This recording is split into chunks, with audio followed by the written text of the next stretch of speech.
7 de la mañana con 43 minutos, estamos ya cerrando nuestro espacio de entrevistas y para eso hemos invitado a esta hora a Mónica Tovar. Ella es del Monitoreo y Evaluación de Aprendizaje CARE Ecuador. Hace pocos días, el 21 de mayo concretamente, se conmemoró el Día Mundial de la Diversidad Cultural para el Diálogo y el Desarrollo. CARE Ecuador presentó una campaña contra la xenofobia, la discriminación que sufren los migrantes venezolanos en el país, y yo creo que la coyuntura nos dice que es así, ¿no? En este momento, pero además ha habido otros procesos migratorios con tertulio, con gente que ha venido de Cuba, que ha venido de Haití, que también ha sido víctima de xenofobia y discriminación, y ha promovido la protección de sus derechos en Latinoamérica. Por eso hemos invitado a Mónica para que nos cuente un poco más de la coyuntura en la cual surge esta iniciativa, la campaña contra la xenofobia de CARE, y qué es lo que se busca además con esto. Bienvenida, Mónica. Buenos días. Buenos días a todos y todas, muchas gracias por la invitación. Sí, efectivamente, CARE Ecuador lanza una campaña para evidenciar un poco la xenofobia y la discriminación que sufren los migrantes en general, pero sobre todo los migrantes venezolanos que han llegado al Ecuador en los últimos años y que se ha agudizado esta crisis en este último año.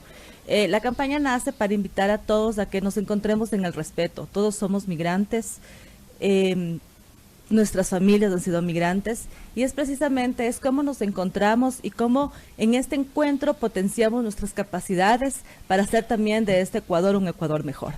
Entonces la invitación es justamente a encontrarnos, y nos podemos encontrar de diversas formas. Nos podemos encontrar en la música, nos podemos encontrar en el deporte, nos podemos encontrar en las ideas, y a partir de nuestras capacidades seguir potenciándonos. ¿Ustedes cómo han logrado identificar esas expresiones de xenofobia contra los migrantes extranjeros, particularmente venezolanos acá en el Ecuador?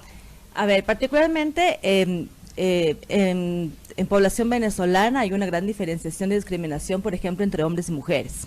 El 100% de mujeres venezolanas son acosadas en espacios públicos. De hecho, uno de nuestros videos hace un experimento social con una periodista que trabajó en un diario en Venezuela, y este diario se cerró por la crisis, desde Migra Ecuador, y ella sale a la calle a vender jugos y refrescos como parte del experimento social, y vemos cómo hay un problema de acoso, cómo ella tiene invitaciones incluso sexuales al momento en que sale a la venta. Y muchas mujeres que se dedican a este negocio nos comentan que todos los días son acosadas.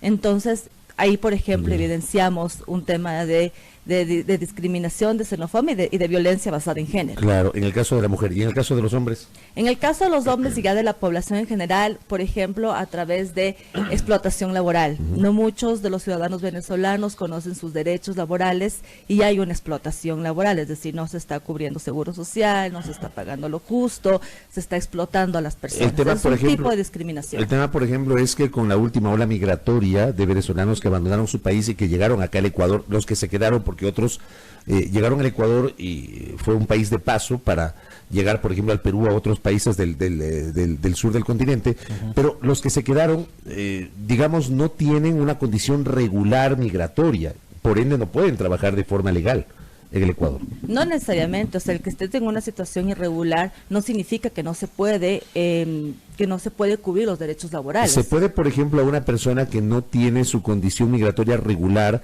contratarla y afiliar a la Seguridad Social? Por supuesto que sí, se puede hacer eso. Entonces, eso es, por ejemplo, la falta de información tanto de las personas venezolanas como los ecuatorianos. Es decir, si una persona está en situación irregular, por supuesto que también se tiene que cubrir otros derechos, son los derechos laborales, son los derechos a salud, por ejemplo. Es decir, estar en una situación irregular no hace que no podamos cubrir estos otros derechos. Ahora, eventos como el del pasado enero, Mónica, el que ocurrió aquella noche de sábado, recuerdo, en la ciudad de Ibarra, con Diana Carolina, nos ponen a pensar sobre las consecuencias posteriores de un discurso mal manejado, mal planteado, pero también en los antecedentes. Resulta que el agresor de Diana Carolina en su país, en Venezuela, e incluso aquí en Ecuador, ya tenía antecedentes. Creo que eso también sería importante considerarlo, ¿no? Nuestro país y nuestra Constitución garantiza la libre movilidad humana. En algunos momentos se ha intentado pedir pasado judicial a las personas que ingresan a nuestro país, y eso ha generado malestar o inquietud de parte de organizaciones que están siempre defendiendo los derechos humanos. Pero ¿cómo hacemos para prevenir, para que además no vuelvan a ocurrir casos como el de Diana Carolina? Cosa que además es un caso aislado, ¿no? Porque, digo, acá femicidios tenemos uno cada 3 días y es gente nuestra, es gente de Ecuador. Pero en ese caso en particular se trató de un venezolano. Sí, efectivamente nosotros no podemos criminalizar la migración. Es decir, como tú bien mencionas, los casos de femicidios hay uno cada 3 días en el país y es perpetuado justamente por ecuatorianos. Es decir, no tenemos que criminalizar el hecho y darle mayor peso al tema de la nacionalidad, sino mayor peso al tema de la violencia basada en género. Por un lado. Por otro lado, el tema del pasado judicial era un tema inconstitucional, porque además hay que entender que esta crisis, que esta migración es fruto de una crisis humanitaria. Es decir, la gente no está saliendo por gusto, está saliendo primero porque tienen una inseguridad muy fuerte, por falta de alimentos, por falta de medicinas. El 80% de población venezolana está en condiciones de desnutrición al momento, es decir, es una crisis humanitaria sin precedentes, nunca habíamos tenido una crisis de esta magnitud en la región. Entonces es entender que la gente no sale por gusto, sale por realmente una necesidad y por un tema de supervivencia básicamente, ¿no? Entonces pedir un pasado judicial, por ejemplo, era bastante complicado, sabiendo que en Venezuela los trámites para poder otorgar pasaporte son engorrosos y caros, ¿no? Son engorrosos, son muy costosos.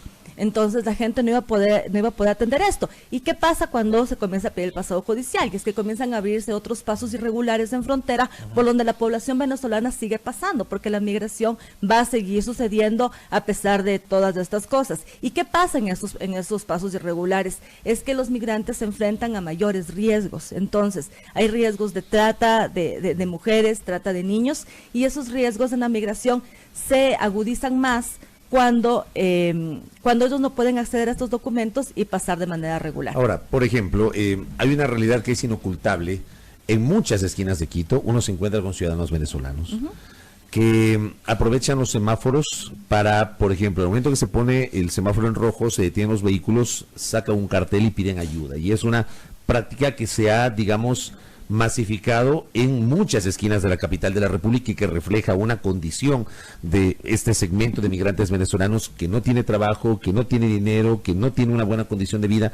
¿Cómo enfrentamos esa situación desde el Ecuador? Es decir, ¿qué planteamiento podría surgir desde ustedes para poder generar algún tipo de política pública que sirva para enfrentar esta situación de los migrantes venezolanos y poderles brindar asistencia y contribuir a mejorar sus condiciones de vida? Sí, justamente organizaciones como la nuestra, CARE, tiene en su misión el tema de salvar vidas y combatir la pobreza. Entonces, al momento estamos generando y movilizando recursos para poder atender a la población venezolana. Hasta el momento, por ejemplo, hemos atendido a más de 11,000 personas con asistencia humanitaria directa, y es precisamente el rol de las organizaciones como las nuestras de tratar de alguna forma ayudar también, porque esto es finalmente una responsabilidad del Estado y una responsabilidad del gobierno. El trabajo de ustedes termina siendo una iniciativa de carácter privado, pero claro, estas iniciativas que son muy importantes tienen que ir de la mano con una política pública desde el Estado. Así es una política pública de parte del Estado. Entonces es justamente lo que decía, nuestro rol es de una atención un poco más directa y de ayudar al Estado, pero también de generar procesos, por ejemplo, de incidencia, de cómo generar una política pública. El año pasado, por ejemplo, se organizó un foro con defensores del pueblo a nivel regional, en donde se hicieron recomendaciones a Cancillería para generar un proceso donde haya una coordinación y donde el Estado también asuma una responsabilidad frente a la población venezolana, pero también en las comunidades de acogida. ¿Hay una política pública desde el Estado en este momento para enfrentar a los venezolanos? ¿Ustedes la han visto, la han identificado? Y si es que existe, ¿están trabajando de la mano con esa política pública? Hay iniciativas, el Ministerio de Relaciones Exteriores lidera ciertas mesas, a través de sus ministerios. Por ejemplo, el MIES tiene algunas iniciativas ya, y por supuesto también hay iniciativas paralelas como la plataforma de país, por ejemplo, liderada por OIM y ACNUR. Entonces, el Estado está haciendo, o sea, tiene iniciativas, está generando procesos, obviamente de la mano de organizaciones como la nuestra. Finalmente, esta campaña que ustedes llevan adelante, digamos, ¿tiene alguna fecha de finalización? ¿Ustedes van a continuar y a perdurar con esta iniciativa en el tiempo? Sí, nosotros nuestra consigna es justamente promover el respeto, promover la empatía. Entonces, la campaña, como bien ustedes indicaron, inició el 21 de mayo, pero la campaña continúa y es nuestro deber también seguir invitando a los ecuatorianos a que justamente nos encontremos en el respeto. A los ecuatorianos y a todos los migrantes que vienen al país a encontrarnos en el respeto. Totalmente de acuerdo. Y creo que esta es una buena oportunidad para que a través de diferentes iniciativas y de nuestras actitudes como ciudadanos contribuyamos para, con un grano de arena, mejorar las condiciones de vida de los hermanos venezolanos que enfrentan una situación muy compleja lejos de su patria. Gracias a nuestra invitada, gracias Mónica. Muchísimas gracias por el espacio. Mónica Tovar, oficial de monitoreo y evaluación de aprendizaje de CARE Ecuador, hablando con nosotros sobre la campaña de xenofobia a propósito de la presencia de extranjeros y particularmente de venezolanos en situación de riesgo aquí en nuestro país. 7 de la mañana, 54 minutos.